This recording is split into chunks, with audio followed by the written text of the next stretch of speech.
I am speaking with Doug Muir, and Sean Barry. you both are from Beachhead Studios. Activision, all the same thing? Yep, absolutely. And you guys worked on Call of Duty Elite, correct? That's correct. And what was your role? I'm the technical director for Beachhead. And your role was? Senior backend engineer. All right. Why is it awesome to work over at Beachhead Studios? It's a fun product to work on. We get to work with good people. The technologies that we work with are interesting. There's a lot of hard problems, frankly, and it's fun to work on stuff like that. Give me an idea of what a hard problem is for you. Really, it's the scale of the data. Call of Duty has over 20 million active players. Call of Duty Elites, we've grown to over 10 million registrations over the last year.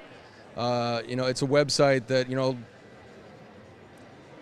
not just the traffic, but what we do. I mean, there's over 100 matches played every second in the Call of Duty universe.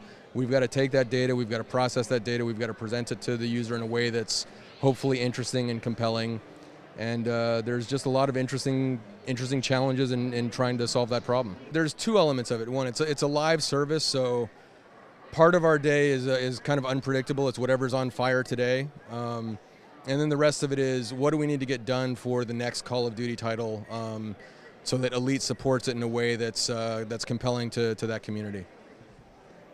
What kind of talent are you looking for? I mean, if I'm somebody who wants to work for Activision, what do I need to show? I would say the first thing would just be general problem-solving skills. We have a whole host of technologies we use and programming languages and different ways to solve problems. And there's very few people who are going to come in and be able to know how to use all of those things. So really just someone who really can look at problems and figure out best solutions for them and act on them and be able to own these things. That's the biggest thing. Would you say anything differently? No. The only thing that I would add is that we're still a very small team. Most of the guys are here at Google I/O, and I think there's 6 of us on the engineering team right now. We've got some more junior guys back home, but the team's very small. Which the upshot of that is that there's a lot of responsibility and a lot of freedom given to the engineers on the Beachhead team.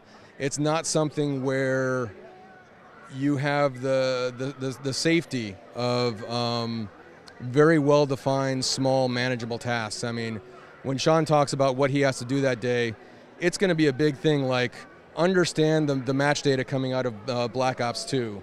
And he's got to figure out how to do that, how to build a solution that scales to the size of the Call of Duty community. And he's got to do it with minimal input from anybody else because nobody else has time to help him. Is that the case? Nobody has time to help you?